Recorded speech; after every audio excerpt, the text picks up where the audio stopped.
சரி, அதுக்கு அடுத்த கேள்வி என்ன செய்யுங்க அப்படின்னா பாருங்க.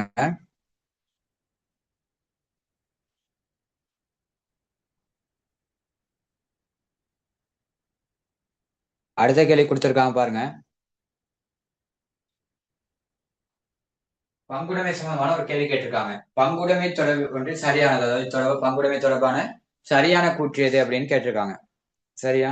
பாருங்க, பங்காளர்கள் சேரும் போது மற்றும் பங்காளர்கள் இளைப்பாறும் போது பங்குடைமை ஒன்றின் நன்மதிப்பு மதிப்பீடு செய்கின்றன.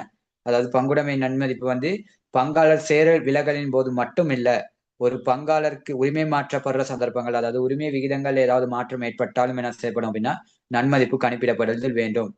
அப்ப அதுக்கு மாத்திரம் அப்படின்ற ஆன்சர் வராது. அப்ப ஏ ஆன்சர் வராது. அடுத்து 1890ஆம் ஆண்டு பங்குடைமை கட்டளை சட்டத்தின் 42ஆம் பிரிவின் படி பங்குடைமை நன்மதிப்பானது மதிப்பிடப்படுகின்றன. இல்ல, 42ஆம் பிரிவிற்கமே என்ன செய்யப்படுது அப்படின்னா, ஒரு பங்காளர் விலகும் பொழுது அவரோட மூலதனம் நிறுவனத்துல விட்டு செல்வாராயின் அதுக்கு 5% வருடாத வட்டி கொடுக்கணும் அப்படின்றத மட்டும் தான் சொல்றாங்களே தவிர நன்மதிப்பு மதிப்பிடணும் அப்படின்றத பத்தி சொல்லல. ஆகவே அதுவும் பிழை. அடுத்து, பங்குடைமை சட்டத்தின் 24ஆம் பிரிவின் படி பங்காளர்கள் சம்பளம் பெற உரித்துடையவர்கள் அல்லர் அப்படின்றது சரி. 24ஆம் பிரிவின் படி சம்பளம் பெற முடியாது. பங்குடைமை ஒன்றின் லாப பகிர்வானது மூலதன வட்டி, சம்பளம், லாபம் என்பவற்றின் அடிப்படையில் குறிப்பிடலாம். சரி, அதாவது லாப பகிர்வு அடிப்படை 3 இருக்கு. மூலதன வட்டி, சம்பளம், லாப பங்கு. லாபம் மட்டும் கொடுத்திருக்காங்க, அது சரி. 1890ஆம் ஆண்டு பங்குடைமை கட்டளை சட்டத்தின் 24ஆம் பிரிவின் படி பங்காளர்கள் மூலதன மீதிக்கு 5% வட்டி செலுத்தப்படுதல் வேண்டும். 5% வட்டி பங்குடைமை 24ஆம் பிரிவு மூலதனத்துக்கு 5% வட்டி இல்ல, மேலதிக மூலதனத்துக்கு தான் என்ன செய்யுது அப்படின்னா வட்டி இருக்கு. ஆகவே அந்த ஆன்சரும் என்ன செய்யாது அப்படின்னா வராது. ஆகவே சிடி அப்படின்ற ஆன்சர் கொடுத்திருக்கணும். ஆனா சிடி அப்படின்ற ஆன்சர் இல்ல. சரியா? சிடி அப்படின்ற ஆன்சர் மட்டும்தான் என்ன செய்யணும் அப்படின்னா வரும். அப்ப சிடி அப்படின்ற ஆன்சர் என்ன செய்யுங்க அப்படின்னா அதுக்கு எழுதிக்கங்க. அதுக்கு வந்து ஆன்சர் இல்லை. ஏன்னா முதலாவது பங்காளர் சேரும் போதும் இளைப்பாறும் போதும் மட்டும் என்ன செய்ய நன்மதிப்பு மதிப்பிட முடியாது. ஒரு பங்காளர் சேரல், விலகல், அதே மாதிரி அவரோட லாப விகிதங்கள் ஏதாவது மாற்றம் ஏற்படுத்த அப்பயும் என்ன செய்யணும்னா நன்மதிப்பு மதிப்பீடு செய்யப்படுத்த வேண்டும். அதனால ஏ வராது. அதே மாதிரி நன்மதிப்பு 42ஆம் பிரிவுக்கமைய மதிப்பீடு செய்யல. 42ஆம் பிரிவுக்கமைய மதிப்பீடு செய்யப்படுறது ஒரு பங்காளர் விலகும் பொழுது அவர் மூலதன நிறுவனத்தை விட்டு செல்வாராயின் அதுக்கு 5% வட்டி என்ன செய்யணும்னா வழங்கப்படும் தான் 42ஆம் பிரிவு சொல்லுது. அதுக்கு அடுத்து இருக்கிறது 24ஆம் பிரிவு. அதுக்கு அடுத்து காணப்படுறது வந்து கடைசி இ வந்து ஏன் வராது அப்படின்னா மேலதிக மூலதனத்துக்கு தான் 5% வட்டியை தவிர மூலதன மீதிக்கு வட்டிகள் கிடையாது. சரியா? அப்ப சிடி அப்படின்ற ஆன்சர் எழுதிக்கங்க அதுக்கு. ஓகே, இப்ப எனக்கு சொல்லுங்க பாப்போம், 44ஆம் பிரிவுனா என்னது? சொல்லுங்க, யாராவது ஒரு 44ஆம் பிரிவுனா என்னது?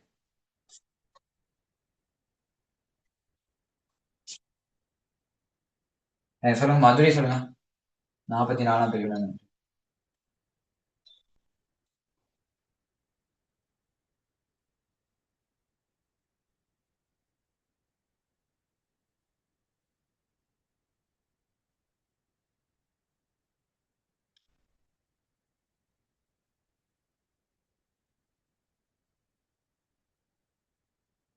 மைக்க மியூட் பண்ணிட்டு கதைக்கிறேன் நானு, இல்ல அன்மியூட்ல தான் இருக்கு. அப்ப எல்லாருக்கும் விளங்குமே.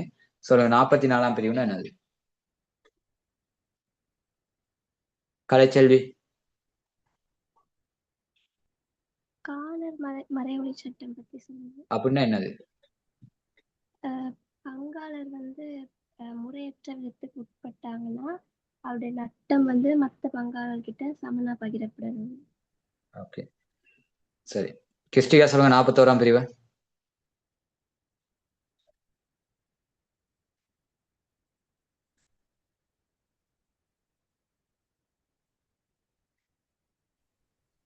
பங்குடைமை தன்னிச்சையற்ற மாதிரி கலைப்பதற்குரிய தீர்மானம். தன்னிச்சையற்ற முறையில, தன்னிச்சையான முறையிலயா? தன்னிச்சையான முறையில. சொல்லுங்க 3 இதையும். காரணங்கள் 3. பங்குடைமை வந்து அரசின் சட்டத்துக்கு விரோதமாக செயற்படுறப்போ, அப்புறம் பங்காளர்களிடையே பணப்பற்றாக்குறை ஏற்படுறப்போ குறித்த நோக்கம் வந்து நிறைவேறிடுச்சுன்னா.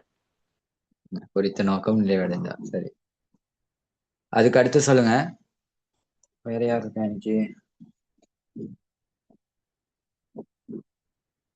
மதுரை சொல்லுங்க. மத்தவங்க 2 பேருக்கு தெரியாதுன்னு நினைக்கிறேன். அவங்க 2 பேரும் கிளாஸ் சொல்லியிருக்க மாட்டேன். மதுரை சொல்லுங்க பாப்போம். 43ஆம் பிரிவு.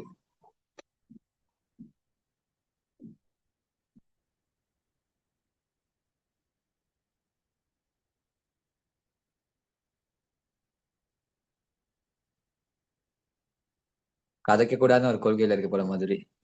சரி. அதாவது ஒரு பங்குடைமையில என்ன செய்யப்படுது அப்படின்னா சட்டங்கள் வந்து, அதாவது சட்டங்கள், பங்குடைமை சட்டம் வந்து 24ஆம் பிரிவு இருக்கு, 42ஆம் பிரிவு இருக்கு, 44ஆம் பிரிவு, 41ஆம் பிரிவு, 43ஆம் பிரிவு, இந்த மாதிரி என்ன செய்யுது அப்படின்னா பங்குடைமை கட்ட சட்டங்கள் இருக்கு. உங்களுக்கு என்ன செய்வாங்க அப்படின்னா இதுவும் சொல்லி கொடுத்திருப்பாங்க. இந்த 44 சில சமயங்களை சொல்லி கொடுத்திருக்கலாம். ஆனா 41, 43 என்ன செய்யறது அப்படின்னா சொல்லி கொடுத்திருக்க மாட்டாங்க. அப்ப அதை வேணா எழுதி வச்சுக்கங்க. முதலாவது 41ஆம் பிரிவு, பங்குடைமை தன்னிச்சையாக கலைப்பது தொடர்பான தீர்மானம். பங்குடைமையினை தன்னிச்சையாக கலைப்பது தொடர்பான தீர்மானம். ஒரு பங்குடைமையில, அதாவது ஒரு பங்குடைமை தனிச்சையாக கலைக்கக்கூடிய 3 சந்தர்ப்பங்கள். முதலாவது சந்தர்ப்பம் குறித்த நோக்கம் நிறைவடைதல். அதாவது நீங்க எதற்காக உருவாக்கப்பட்டீங்களோ அதுக்கான நோக்கம் என்ன செய்யறது அப்படின்னா நிறைவே அடைகிறது. உதாரணம், கட்டிடம் கட்டுறதுக்காக ஒரு பங்குடைமை உருவாக்கிட்டு கட்டிடம் கட்டி முடிச்சோன்னா அந்த பங்குடைமை கலைக்கிறது. அதுதான் குறித்த நோக்கம் நிறைவடைதல் அப்படின்னு சொல்றது. அதுக்கடுத்து இருக்கிறதுதான் பங்காளர்கள் திவாலாகுதல் அல்லது பங்காளர்களிடையே பணப்பற்றாக்குறை. பங்காளர்களிடையே பணப்பற்றாக்குறை அல்லது பங்காளர்கள் திவாலாகுதல். அதாவது ஒரு நிறுவனத்தை பங்குடைமை நடாத்திட்டு போறதுக்கு பங்காளர்களுக்கிடையே போதிய பணம் இல்லாத காரணத்தினாலும் பங்குடைமை என்ன செய்யப்படலாம் அப்படின்னா கலைக்கப்படலாம். இப்ப இது 2வது காரணம். அடுத்து 3வது காரணம், நீங்க செய்யற தொழில் சரி சட்டத்துக்கு சட்டவிரோதமா மாறுது. அதாவது நீங்க செய்யப்படுற தொழில் வந்து சட்டவிரோதமா மாறுறது. சரியா? உதாரணத்துக்கு நீங்க 4-5 ஃப்ரெண்ட்ஸ் மாதிரி என்ன செய்யுங்க அப்படின்னா சேர்ந்து ஒரு அனுமதியற்ற ஒரு நிறுவனத்தை என்ன செய்யுங்க அப்படின்னா, அரசு அனுமதி இல்லாத ஒரு நிறுவனத்தை என்ன செய்யுங்க அப்படின்னா நடத்திட்டு போறீங்க. திடீர்னு அரசு என்ன செய்யுது அப்படின்னா அதை கண்டுபிடிச்சிட்டு அப்படின்னா அதோட உங்க நிறுவனத்தை என்ன செய்வாங்க அப்படின்னா க்ளோஸ் பண்ணிடுவாங்க. பங்குடமே ஆரம்பிச்சு நடாத்திட்டு போறீங்க, ஆனதுக்கு என்ன செய்யப்படுது அப்படின்னா அது சட்டத்துக்கு எதிராக உள்ள சந்தர்ப்பம். சரியா? அப்ப அந்த மாதிரியா சந்தர்ப்பம் அரசு கண்டுபிடிச்சாங்கன்னா அந்த கடை என்ன செய்வாங்க, அதோட க்ளோஸ் பண்ணிடுவாங்க. அப்ப பங்குடமை தன்னிச்சையாக கலைப்பதற்கு 3 காரணங்கள். ஒண்ணு, குறித்த நோக்கம் நிறைவடைதல். 2வது வந்து பங்காளர்கள் திவாலாகுதல். அடுத்து 3வது காரணம் அரசு, அதாவது தொழில் சட்டத்துக்கு எதிராக உங்க தொழில் மாற்றம் அடைதல். அதாவது உங்களுடைய தொழில் வந்து தொழில் சட்டத்துக்கு எதிராக மாற்றம் அடைதல். அதுதான் இந்த 41ஆம் பிரிவு என்ன செய்யுது அப்படின்னா சொல்லப்படுது. அதே மாதிரி 43ஆம் பிரிவு, பங்குடைமையினை ஒரு நாளில் கலைப்பது தொடர்பான தீர்மானம். அதாவது பங்குடைமையை ஒரு நாள்ல கலைப்பது தொடர்பான தீர்மானத்தை வலியுறுத்தினா இந்த 43ஆம் பிரிவு. அதாவது ஒரு நாளைக்குள்ள பங்குடைமை கலைப்பது தொடர்பாக தீர்மானம் எடுத்து ஒரு நாளைக்குள்ள அதுல இருக்க அனைத்து பங்காளர் 20 பங்காளர்கள் இருந்தா 20 பங்காளர்களுக்கும் என்ன செய்யப்படணும் அப்படின்னா சைன் வாங்கியிருக்கணும். 24 மணி நேரத்துக்குள்ள சைன் வாங்கியிருக்கணும். 24 மணி நேரத்தை தாண்டி போனா கூட என்ன செய்ய முடியாது. 1 மணி நேரம் தாண்டி போனா கூட பங்குடைமையை கலைக்க முடியாது. அதுதான் பங்குடைமை ஒரு நாளில் கலைப்பது தொடர்பான தீர்மானம். அதுக்கு அடுத்து காணப்படுறது, சரி, இவ்வளவு என்ன செய்ய பங்குடைமை சட்டத்தில் காணப்படுது. சரியா? அப்ப இந்த பிரிவுகள் என்ன செய்யுங்க அப்படின்னா ஞாபகம் வச்சுக்கங்க. பங்குடைமையின் உச்ச பங்காளர்கள் எண்ணிக்கையை வரையறுக்கிற சட்டம் எது? பங்குடைமையின் உச்ச பங்காளர்களை வரையறுக்கப்படுற சட்டம் எது?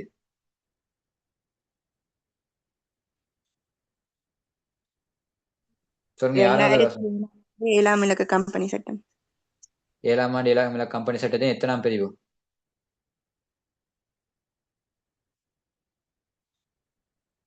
கிருஷ்டிகா? 519ஆம் பிரிவு. 2007ஆம் ஆண்டு 7ஆம் இலக்க கம்பெனி சட்டத்தின் 519ஆம் பிரிவுக்கு அமைத்த என்ன சொன்னா உச்ச பங்காளர்கள் எண்ணிக்கை 20 அப்படின்றது வரையறுக்கப்படுது. சரியா? இதெல்லாம் என்ன செய்யுங்க அப்படின்னா ஞாபகம் வச்சுக்கோங்க.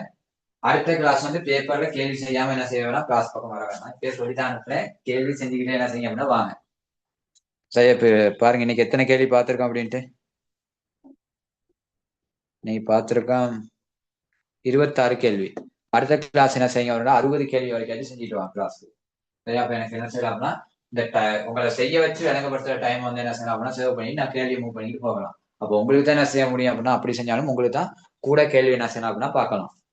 அப்புறம் நீங்க இன்னைக்கு வந்து உட்காந்து சமமாக இருக்கீங்க அப்படின்னா அந்த டைம்ல என்ன டைம் போய்கிட்டே இருக்கும். நான் என் பாட்டுக்கு உட்காந்து இருக்கிறதா இருக்கேன் எனக்கும். சரியா? அப்ப என் பாட்டுக்கு உட்காந்து இருப்பேன். உங்களுக்கு கேள்வி என்ன செய்ய முடியாது. ஃபைனல் எக்ஸாம் போகணும், கேள்விகள் வந்து நிறைய கேள்விகள் பார்க்கலாம். அதனால நீங்க செஞ்சுக்கிட்டு வாங்க. 60 கேள்வி வரைக்கும் செஞ்சுட்டு வாங்க போதும். 60 கேள்வி வரைக்கும் என்ன செய்யுங்க அப்படின்னா செஞ்சுட்டு வாங்க. நீ படிச்சு கொடுத்ததுல ஏதாச்சும் டவுட் இருந்தா நின்று கேட்டுக்கிட்டு போங்க. அப்படி இல்லை அப்படின்னா நீங்க கிளாஸ் முடியும்.